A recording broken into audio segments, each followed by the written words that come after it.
말씀으로 천지를 창조하시고 믿는 자들을 구원하시는 하나님 아버지, 전교인 특별 새벽 첫 시간을 주님께 나와 예배하게 하심을 감사를 드립니다. 이 시간도 하나님의 말씀을 듣고 우리의 소원을 아뢰고자 주의 보좌 앞에 나왔습니다. 주님, 이곳에 임재하셔서 하나님의 거룩한 뜻을 깨닫는 시간 되게 하옵소서. 진실을 구하는 자들을 사랑하시고 겸비하여 엎드려 기도하는 자들을 긍휼히 여기시는 하나님 아버지, 찬양합니다. 우리 안에 겸비의 영을 주사 나의 힘과 욕망이 아닌 오직 하나님의 뜻을 이루며 살아가는 삶 되게 하옵소서. 나의 지혜와 능이 아닌 오직 말씀으로 성령의 능력으로 살아가기를 원합니다. 교만한 마음으로 하나님의 말씀을 골라 듣고 나의 이득을 위하여 불순종하는 어리석은 죄를 범하지 않게 하옵소서. 말씀보다 앞서가지 않게 하시고 마음을 열어 하나님의 음성을 늘 귀담아 듣고 행하는 자 되게 하여 주옵소서. 가을이 깊어갑니다. 우리의 믿음도 더욱 잘 익은 곡식처럼 성숙한 믿음을 갖게 하시어 세상의 물결에 휩쓸려 요동치는 연약한 자가 아니라 진실로 하나님을 사랑하며 하나님을 위하여 살아가는 소망의 사람이 되게 하옵소서. 믿음으로 굳게 서서 어떠한 세상의 유혹과 위협에도 결코 흔들리지 않는 믿음의 소유한 자들이 되게 하여 주옵소서. 특별히 이 특별 시간 일주일 내내 우리 목사님 건강 지켜주시고 하나님의 능력을 부어 주옵소서. 이 시간 기름 부어 세우신 우리 장로님들 주께 찬양 올려드립니다. 흠양하여 주옵소서. 예수님의 이름으로 기도합니다. 아멘.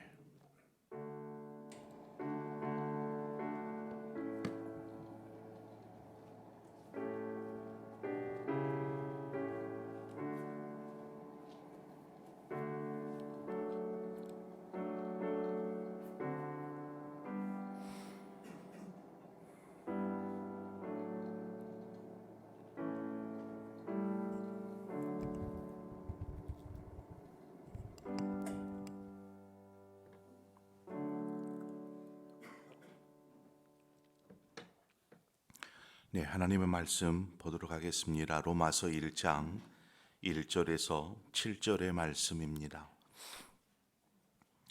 로마서 1장 1절에서 7절의 말씀.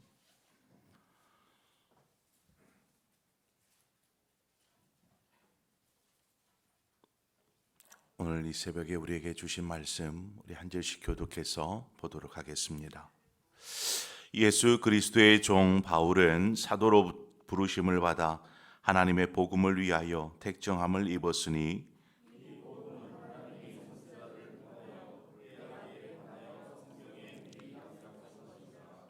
그의 아들에 관하여 말하면 육신으로는 다윗의 혈통에서 나셨고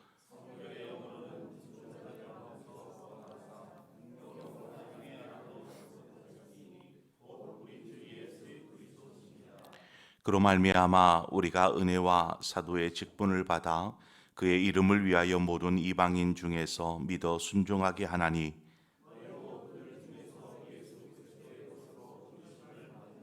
함께 읽습니다. 로마에서 하나님의 사랑하심을 받고 성도로 부르심을 받은 모든 자에게 하나님 우리 아버지와 주 예수 그리스도로부터 은혜와 평강이 있기를 원하노라. 아멘. 이 시간에 우리 당회원들 나오셔서 하나님 찬양하도록 하겠습니다.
아멘. 감사합니다. 오늘 특세 첫날 하나님 앞에 예물 드린 손길들이 있습니다. 저희 가정에서 드렸습니다. 우리 박강길 목사님 가정에서, 주홍섭 장로님 가정에서 모든 것이 하나님의 은혜임에 감사드립니다. 박종희 장로님 가정에서 특별 새벽 기도의 은혜를 감사합니다. 최규현 장로님 가정에서 범사에 감사합니다. 우리 강한근 장로님 가정에서, 또 최규현 장로님 가정에서 드렸습니다. 이정만 집사님 가정에서 드립니다. 우리 김주일 집사님 가정에서, 문병인 집사님 가정에서 드립니다. 특별 새벽 예배 섬김을 허락해 주셔서 감사합니다. 홍진철 집사님 가정에서, 또 우리 백태현 집사님 가정에서 예물 드렸습니다. 우리 기도하겠습니다. 좋으신 하나님 아버지, 은혜를 감사합니다. 이 가을에 우리가 또 시간을 구별하고 특별히 한자리에 모여서 하나님을 예배하는 특별 새벽 기도회를 허락하여 주셔서 감사합니다. 5일 동안 이어질 이 특별 새벽 기도회를 통하여서 우리에게는 한없는 하나님의 은혜를 맛보는 복된 시간이 될 수 있도록 주여 축복하여 주시옵소서. 무엇보다도 우리의 심령 가운데 말씀의 씨앗들이 잘 뿌려지고 이것들이 잘 자라나 말씀의 열매에 있는 삶을 살 수 있도록 이끌어 주시옵소서. 인도하시 하나님을 찬양하며 예수님의 이름으로 기도합니다. 아멘.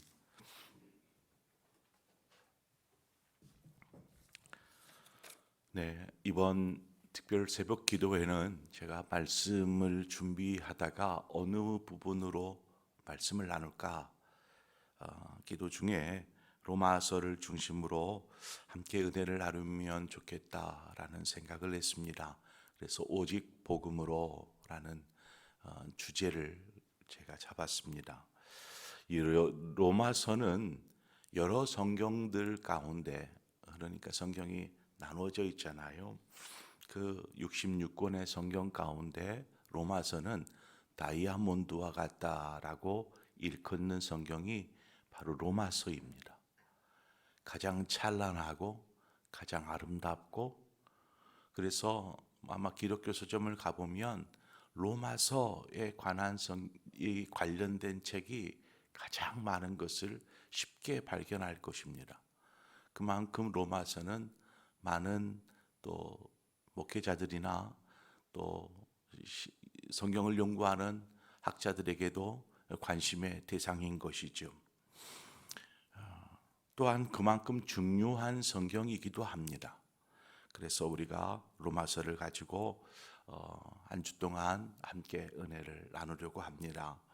로마서는 바울이 로마에 살고 있는 로마 교회의 성도들에게 보낸 목회 서신입니다. 서신. 예루살렘에서 시작된 초대 교회가 성령의 강림 사건을 기점으로 폭발적인 어떤 부흥, 성장을 이루기 시작하죠. 그래서 3,000명이 주께로 돌아오고 5,000명이 돌아오고 날마다 믿는 자들이 더해지는 그러한 놀라운 역사가 초대교회의 시작에서부터 일어나기 시작합니다. 그런데 그렇게 막 성장하던 초대교회가 그 부흥에 찬물을 끼얹는 사건이 하나 벌어집니다. 그것이 어떤 사건이냐면 스데반 집사의 순교입니다. 스데반 집사를 잡아다가 돌로 쳐서 죽이지 않습니까? 이 스데반 집사의 순교를 또한 시작으로 예루살렘의 기독교인들에 대한 박해가 대대적으로 시작이 됩니다. 많은 그리스도인들이 이러한 박해에 시달리면서 저절로 박해를 피하다 보니까 흩어지게 되었습니다. 저들이 흩어져서 여러 곳으로 이제 막 흩어지게 되는데 한마디로 빛이 나는 것이죠. 예루살렘을 떠나서 각처로 가게 됩니다. 그 각처라는 것은 그저 이스라엘 사람들이 살고 있는 이 가나안 지역이 아니라 저 먼 나라에까지도 흩어져 가기 시작하죠. 그러면서 자연스럽게 일어나는 현상이 초대교회의 바울을 중심으로 복음이 이방인들에게로 전해지는 계기가 되어집니다. 그러니까 예루살렘을 중심으로 한가운데 모여서 행하지 않고 막 흩어져 이 그리스도인들이 흩어져 가서 살아가기 시작하고, 또 바울을 중심으로 이제 이방인 저 소아시아 지역뿐만 아니라 여러 곳에 복음이 전해지기 시작하죠. 흩어진 성도들은 어떤 삶을 살았을까요? 당시에 박해를 피해서 흩어졌던 성도들은 그들이 거하는 각 처소에서 교회를 이루었고, 더 나아가 이방인들에게 복음이 전해지며, 또한 이방인 중심의 또 교회들이 속속들이 생겨나기 시작했습니다. 예루살렘에서의 기독교인들에 대한 박해는 어떻게 보면 더 넓은 세상으로 복음을 전하게 되는 계기가 되었던 것입니다. 그러니까 오히려 박해가 전화위복이 된 것이죠. 성도들은 그런 박해에도 멀리 흩어지기는 하였지만 여전히 저들은 믿음을 지키며 자신들의 거처를 교회에 삼아서 가정교회를 이루기 시작합니다. 그래서 아는 사람이 누구 어디에 있으면 불러다가 같이 가정에서 예배하는 것이죠. 그렇게 예배하면서 그냥 예배만 하는 것이 아니라 또 그곳에서 복음을 전하면서 한 가정, 두 가정들이 모여들고 교회를 이루게 되는 것이죠. 그 무엇도 이들이 복음을 전하는 일, 믿음을 지켜 살아가는 일을 가로막을 수 없었다라는 사실입니다. 이때 당시 로마는 대제국, 로마 제국이라고 하잖아요. 그만큼 명실상부 세계의 중심이요, 세상의 중심이라 일컬을 만큼 큰 제국이 되어 있었습니다. 그 로마 제국의 수도인 그 로마에는 다양한 민족의 사람들이 모여들어 살고 있었습니다. 거기에도 그리스도인들이 흩어져 살게 되었지요. 그 가운데 그리스도인들이 있었고, 이들을 중심으로 이제 로마 교회가 시작이 됩니다. 로마 교회가 태동을 하는 것이죠. 그러나 로마 교회가 겪었었던 박해나 고난, 이는 말할 수가 없었습니다. 그 가운데 그리스도인들이 이러한 박해나 고난 속에서도 믿음을 잃지 않으려고 그냥 몸부림을 치면서 그곳에서 살고 있었습니다. 어떠한 박해였는가? 로마서를 보다 보면 여러분 박해에 대한 많은 이야기들을 사도 바울이 이야기하는, 언급하는 것을 보게 될 것입니다. 로마서 8장 35절에 가면 누가 우리를 그리스도의 사랑에서 끊으리요? 환난이나 공고나 박해나 기근이나 적신이나 위험이나 칼이랴.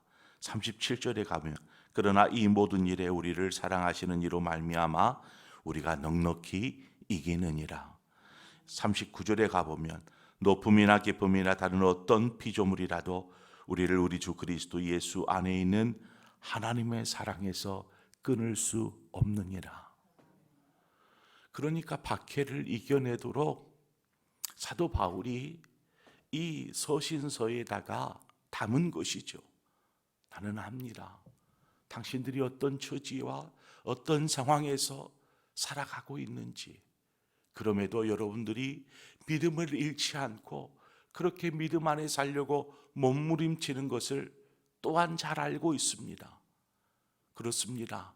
어떤 것도 그 무엇도 우리를 하나님의 사랑에서 끊을 수 없고, 우리는 그 사랑을 경험하면서 믿음으로 이 땅을 넉넉히 이기며 살아갈 수 있습니다. 이 이야기를 로마의 그 고단 속에, 박해 속에 있던 성도들이 그 읽으면서 얼마나 울었을까요? 자신들의 그 처지를 아무도 모르는 것 같이 생각하면서 신앙을 이렇게 버티고 그렇게 살아오는데, 이것을 서신서에다가 바울이 낱낱이 기록해 놓은 곳입니다. 기록해 놓은 이것들을 읽으면서 저들이 눈물로 고백하면서 그래, 믿음으로 살아야지. 하나님이 우리를 어떻게 사랑하시는데 하면서 결단하지 않았겠습니까? 여러분, 모든 그리스도인이 이처럼 믿음으로 산 것만은 아니었습니다. 믿음이 연약하여서 흔들리는 사람들도 많았습니다. 당시에 로마의 문화, 또 로마 그 수도이다 보니까 얼마나 많은 것들이 발달되어져 있었을까요? 정치적으로, 경제적으로, 문화적으로, 예술적으로 꽃을 피우던 시기였습니다. 그러니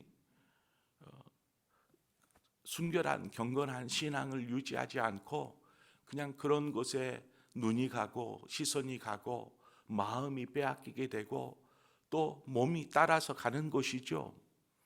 신앙은 외면한 채 그냥 그렇게 가는 사람도 있었을 것이고, 박해가 더 이상 나는 못 버텨 예수님을 버리기도 하고, 또 그 외에 이단들, 이러한 많은 이단들의 박해가 그것이 기독교 안에 들어와서 그 십자가의 복음을 흐트려 놓는 일들이 벌어지기 시작했습니다.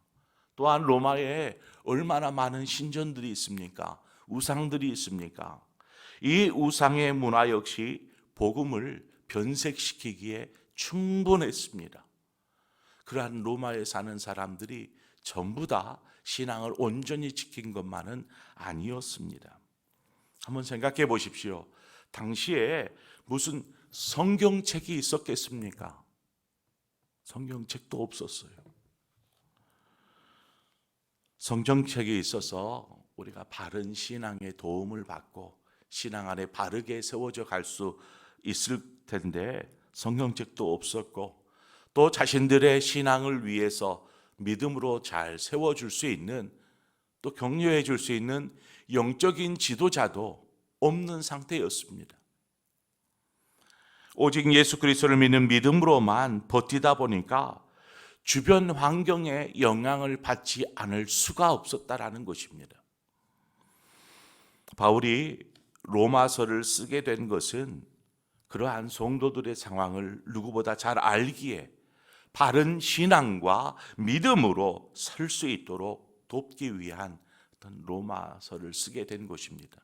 그럼 여러분 생각할 수 있겠죠. 그런 처지와 상황에 있는 로마에 있는 성도들에게 만약에 편지를 보낸다라면 어떤 내용을 담아서 보내겠습니까?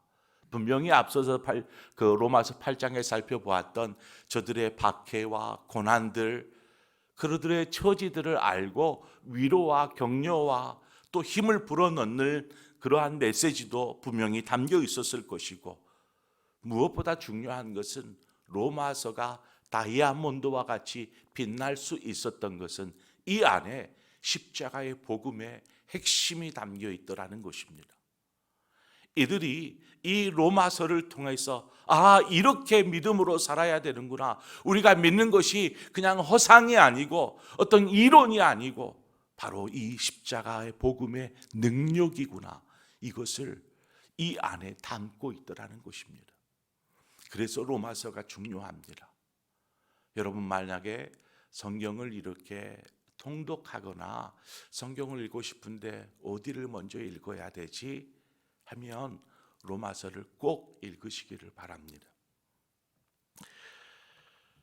오늘 정교회 특별 새벽기도의 첫날 우리가 살펴볼 말씀은 로마서를 여는 첫 장입니다.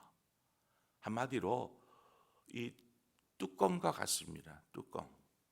뚜껑을 이렇게 열면 그 안에 있는, 담겨져 있는 것들을 맛볼 수 있습니다. 그래서 로마 교회 성도들에게 어떻게 보면은 사도 바울의 인사 메시지와 같습니다. 1절부터 7절까지의 내용은. 하지만 이 인사말 속에 바울이 로마서에서 담고 싶은 이 핵심된 내용을 조금 간략하게라도 내용을 담아서 이 뚜껑 안에 담았습니다. 뚜껑을 보면서 이제 열고 그 안에 담겨 있는 것들을 맛보게 한 것이죠. 2절부터 4절이 바로 복음입니다. 복음의 핵심. 복음의 핵심 되는 내용을 다루고 있는데 2절의 시작이 이 복음은으로 시작됩니다. 그러니까 여러분들이 예수 그리스도의 복음을 듣고 믿기로 작정하고 하지만 어떤 이유에서든 이렇게 로마에까지 흘러 들어와서 살게 되었는데 여러분들이 믿고 있는 복음, 여러분들이 믿고 있는 믿음, 이 믿음은 하면서 시작하는 것입니다.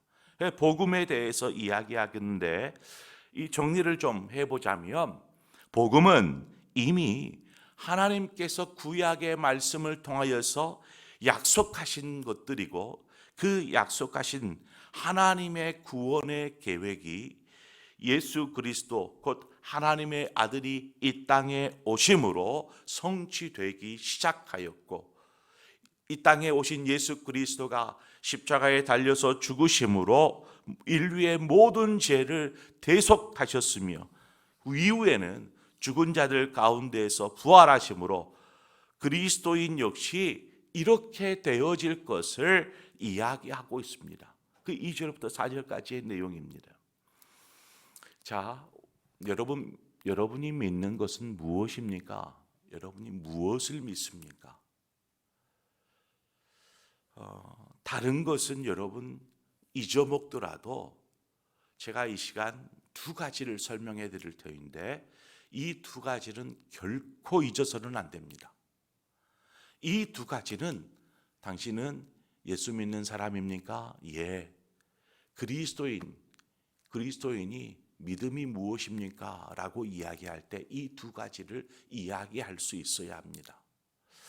자, 그것이 무엇이냐면 예수 그리스도의 십자가의 죽으심과 부활입니다. 이 두 가지를 우리는 믿는 것이죠. 사도 신경을 통해서 우리가 고백하는 내용이 바로 이 두 가지입니다. 뭐 다른 것도 있지만 이 두 가지가 핵심입니다. 십자가의 죽으심 한번 생각해 보십시오. 십자가의 죽으심은 우리의 모든 죄를 대신하여 십자가의 죽으심으로 우리의 죄값을 주님께서 대신 속량하여 주신 사건이 바로 십자가의 죽으심입니다. 로마서 3장 24절에 가보면 그리스도 예수 안에 있는 속량으로 말미암아 우리 하나님의 은혜로 값없이 의롭다함을 얻은 자 되었느니라. 십자가의 속량으로 말미암아, 즉 예수 그리스도의 십자가의 죽으심으로 말미암아 우리가 의롭다 함을 얻은 자가 된 것입니다. 구원 얻은 자가 된 것입니다. 하나님의 자녀가 된 것입니다. 십자가의 사건, 예수 그리스도의 죽으심이. 예수 그리스도의 십자가는 바로 우리를 향하신 하나님의 은혜의 어떤 결과물이라고 할 수 있겠지요. 그리고 또 하나가 부활입니다. 예수 그리스도의 부활. 부활을 믿는 것은 우리 역시 부활하게 될 것을, 그래서 영원한 하나님의 나라에 이르러 영생을 누리게 될 것을 말씀하는 것입니다. 고린도전서 15장은 부활장이라고 하지요. 부활장. 고린도전서 15장 17절에 가보면 그리스도께서 다시 살아나신 일이 없으면 너희의 믿음도 헛되고 무릇 살아서 나를 믿는 자는 너희가 여전히 죄 가운데 있을 것이요. 그리스도의 부활이 없으면 우리는 믿는 이것들이 다 헛것이 되더라는 것입니다. 믿으면 무슨 소용입니까? 그러나 우리가 부활을 믿음으로 우리도 부활하게 될 것이고 그 부활은 우리를 영생으로 인도한다라는 사실입니다. 그래서 주님께서 말씀하시잖아요. 나는 부활이요 생명이니 나를 믿는 자는 죽어도 살겠고 무릇 살아서 나를 믿는 자는 영원히 죽지 아니하리니 이것을 내가 믿느냐. 이 믿음을 가지고 살아가는 사람들을 그리스도인이라고 말합니다. 그래서 이 두 가지를 잊지 마십시오. 예수 그리스도의 십자가의 사건은 어떤 의미인가? 예수 그리스도의 부활은 무엇인가? 바로 여기에 생명과 구원과 영생이 있는 것입니다. 우리는 이것을 믿는 것이죠. 주님께서 죽으시고 부활하셨듯이 우리 역시 예수 그리스도 안에서 죽으심과 부활을 어떻게 보면 1차적으로 경험한 사람들입니다. 예수를 믿으면 그 처음 신앙생활을 할 때에 예수를 믿는 사람에게는 세례 예식을 베풉니다. 세례식을 베푸는 것이죠. 세례는 우리가 이제 약식 세례로 이렇게 머리에 물을 뿌리게 됩니다. 그런데 원칙적으로는 침례를 하는 것이죠. 침례를 하게 되면 우리가 물 속에 완전히 발끝부터 머리끝까지 다 잠기게 됩니다. 이렇게 그 사람이 세례를 받을 때 물속에 완전히 잠김으로 어떤 의미냐면 죽었다라는 의미입니다. 죽었다. 물속에 잠기는 이 죽음을 맛보는 것이고, 그 다음에 이제 물 밖으로 끄집어내지 않겠습니까? 그래서 물 밖으로 나올 때에 이때에는 이제는 새 사람으로 다시 태어나는 것입니다. 부활한다라는 표현이 맞을지도 모르겠어요. 다시 태어난 사람이 되는 것입니다. 그것이 세례 예식입니다. 세례 예식을 통해서 우리는 죽음과 부활을 경험하는 것입니다. 그래서 누구든지 그리스도 예수 안에 있으면 새로운 피조물이라. 이전 것은 지나갔으니 이제 보라 새 것이 되었도다. 이 선포가 이루어지는 것이죠. 이제 새로운 피조물이 되었어요. 어떤 삶을 살까요? 이전과 똑같은 삶 아니에요. 이전에 그 사람은 이미 죽었어요. 그 물 속에서 죽었어요. 새로운 그리스도인, 하나님을 믿는 하나님의 자녀요, 예수 그리스도를 따르는 주님의 제자로서 다시 태어나 살아가는 것입니다. 우리는 예수 그리스도를 믿는 하나님의 사람으로 다시 태어났고 믿음을 가지고 살아가는 사람들입니다. 오늘 본문의 6절을 우리 다 함께 읽어보겠습니다. 6절입니다. 시작. 너희도 그들 중에서 예수 그리스도의 것으로 부르심을 받은 자니라. 아멘. 우리는 예수 그리스도의 피로 씻음을 받고 성령으로 인침을 받은, 그래서 하나님의 자녀고, 또 오늘 6절에서 말씀하신 것처럼 주님의 것이 되었습니다. 주님의 소유입니다. 주님의 소유. 가축들을 이것은 나의 가축이라는 표시를 남기기 위해서 귀에 구멍을 뚫거나 혹은 엉덩이 부분에다가 불도장을 찍습니다. 그 도장에 이 가축은 저 사람의 것이라는 소유의 표시인 것이죠. 성령으로 인침을 받았다. 우리에게 뚜렷한 어떤 표식이 나 있는 것은 아니지만 성령께서 도장을 찍어주시듯이 너는 하나님의 것, 너는 주님의 것이라는 성령의 인침이 있더라는 것입니다. 우리 모두에게 그 성령의 인침으로 우리는 하나님의 소유가 되어진 것입니다. 고린도전서 6장 19절 20절에 가보면 너희는 너희 자신의 것이 아니라 값으로 산 것이니, 이 값은 무슨 값입니까? 예수 그리스도의 십자가의 피값으로 산 것이니 그런즉 너희 몸으로 하나님께 영광을 돌리라. 이제 우리는 하나님의 소유입니다. 하나님의 것입니다. 우리가 오늘을 사는 것은 내 인생 내 마음대로 내 뜻대로 사는 것이 아니라 하나님의 것으로서, 하나님의 백성으로서 오늘을 살아가는 것이죠. 어떤 삶이어야 합니까?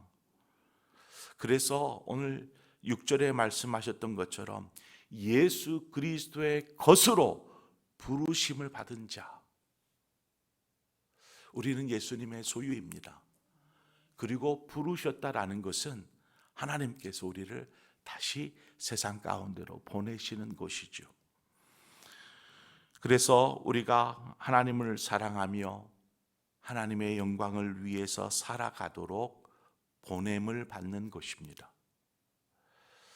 여러분, 저를 따라 삼게 해주시겠습니까? 나는 주님의 것입니다. 정말 이것이 믿음으로 고백되어지십니까? 우리는 주님의 것입니다. 이제 우리의 삶은 하나님의 소유가 되면 그때부터는 하나님의 책임입니다. 내 책임이 아니에요. 우리의 삶이 하나님께 맡겨졌으면 하나님께서 이제 알아서 책임지셔야 되지 않겠어요? 그래서 우리가 하나님의 것 되면 하나님께서 우리의 인생을, 우리의 삶을 책임져 주실 줄 믿습니다. 삶에 문제가 있고 아픔이 있고 어려움이 있고 고난이 있을 수 있습니다. 그러면 어떻게 해요? 내 힘으로, 내 뜻대로, 내가 나의 방법으로 해결할 것이 아닙니다. 우리는 하나님의 것이니까 하나님께 맡겨드려야지요. 그래서 하나님 앞에 기도하는 것입니다. 하나님, 저 하나님의 것인데, 하나님의 자녀인데 제 삶에 이러한 어려움이 있어요.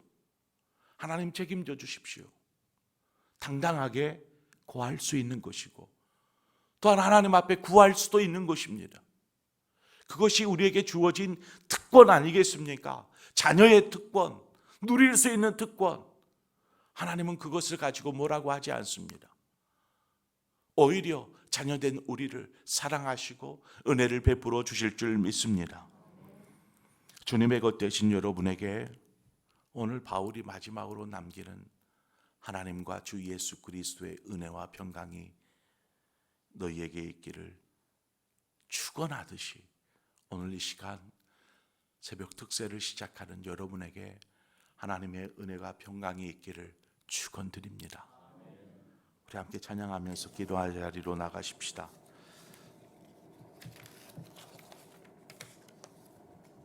네, 반주 부탁할게요.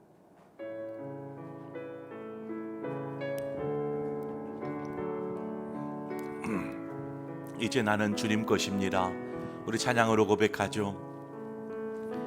이제 내가 살아도 주 위에 살고 이제 내가 죽어도 이제 내가 죽어도 주 위에 죽네. 하늘 영광 보여주며 하늘 영광 보여주며 날 오라하네. 주님이 부르시면 할렐루야 찬송하며 주께 그러므로 나는 사나 죽으나 주님의 것이요 사나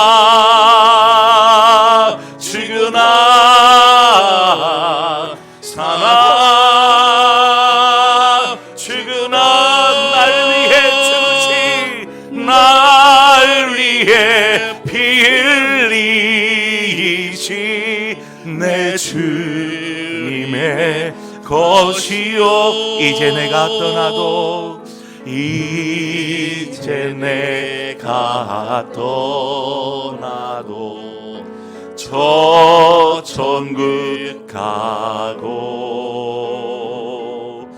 이제 내가 오늘을 살아도 주 주 위에 있네. 우리 예수 찬송합시다. 우리 예수 찬송하며 나는 가겠네. 천군 천사 나팔 불며 마중 나오네. 그러므로 나는 사나 죽으나 주님의 것이요. 사나 죽으나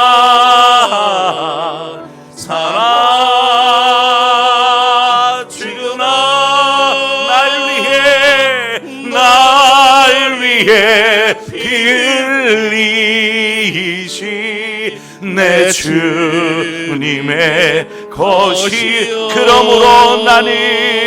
그러므로 나는 사나 죽으나 주님의 것이요.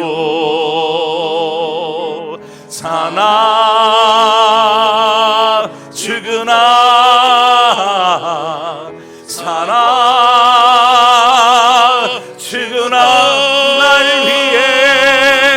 날 위해 빌리시 내 주. 참으로 여러분이 주님의 것이라면 이 시간 나는 주님의 것입니다. 두 손을 듭시다. 그러므로 나는 사나 죽으나 나는 주님의 것입니다.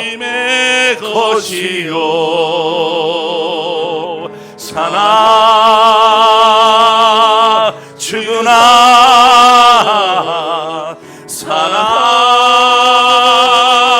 죽으나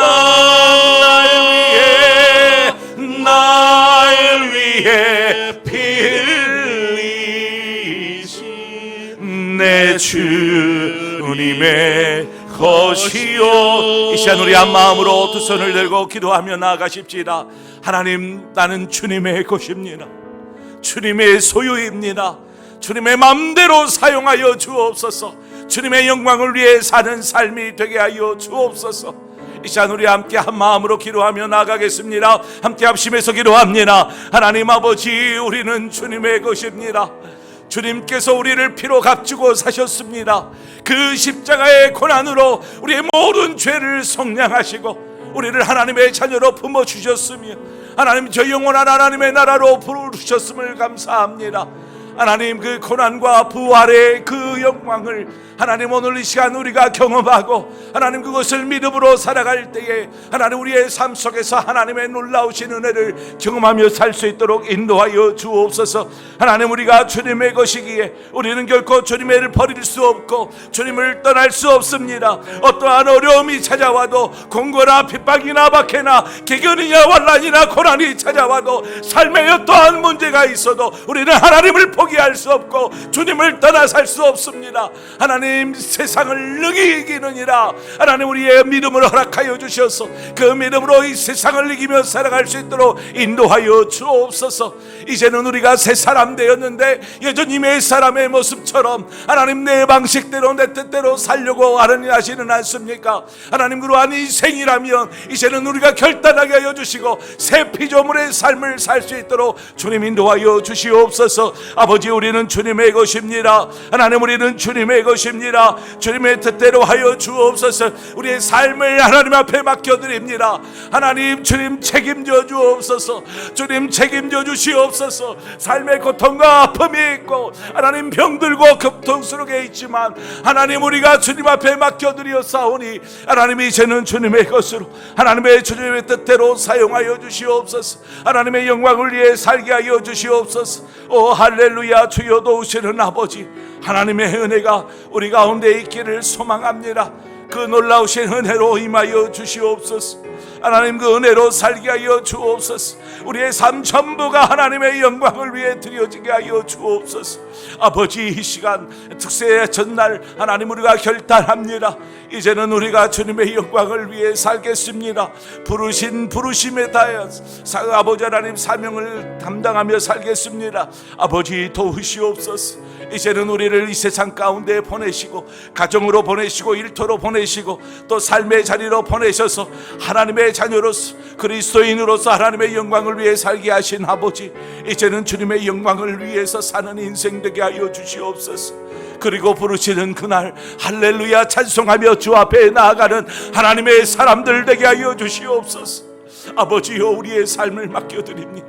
주님 앞에 맡겨드립니다.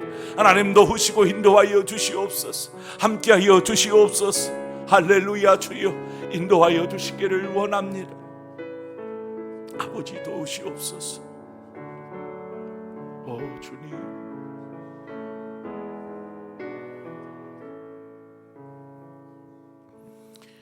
이제는 우리 주 예수 그리스도의 구속의 은혜와 하나님 아버지의 그 크신 사랑하심과 성령의 교통하심이 우리는 주님 것입니다. 주님 뜻대로 하옵소서. 고백할 때에 하나님께서 우리의 삶을 책임져 주실 것을 믿고 그 믿음 가지고 이 세상을 나아가 승리하며 살겠습니다. 결단하는 사랑하는 모든 상봉의 성도들 위해 영원토록 함께하여 주옵시기를 간절히 축원하옵나이다. 아멘. 계속해서 이어서 기도하며 나아가시기를 바랍니다.